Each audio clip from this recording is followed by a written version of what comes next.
اسمعوا فيديو للآخر عشان تعرفوا كل تفاصيل جريمة حي بلفور الحراش. شاب يقتل صديقه في الجزائر.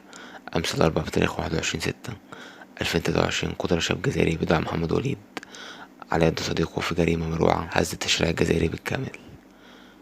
والجريمة دي يا جماعة وقعت في سوق الهواتف النقال بحي بلفور بمدينة الحراش. والجاني يا جماعة طعن الشاب محمد وليد بسلاح أبيض، وده كان أمام الناس اللي كانت متواجدة في السوق اللي بيشهد كل يوم بتوفية عدد كبير من الزبائن. ويا جماعة أخو الشاب محمد وليد كان بيحاول إنقاذ أخوه ولكنه معرفش، بس فاتصاب بجروح وتم نقله إلى المستشفى.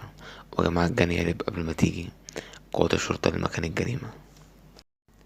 بس كده يا جماعة وكده نكون وصلنا لنهاية فيديو النهاردة عن شاب يقتل صديقه في الجزائر. متنسوش لايك واشتراك في القناة، والسلام عليكم ورحمة الله وبركاته.